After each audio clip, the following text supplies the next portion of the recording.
Regarding the FMAP, you had mentioned it, and obviously we've got the health care bill, and that's very, very controversial.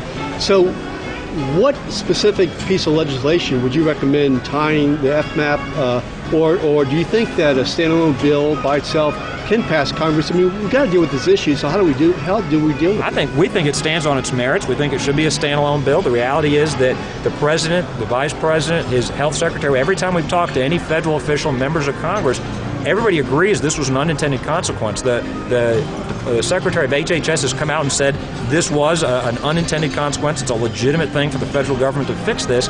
So I think this is an issue that stands on its own merits. There is a standalone bill that's been introduced in the House. We strongly feel like this is something Congress should address.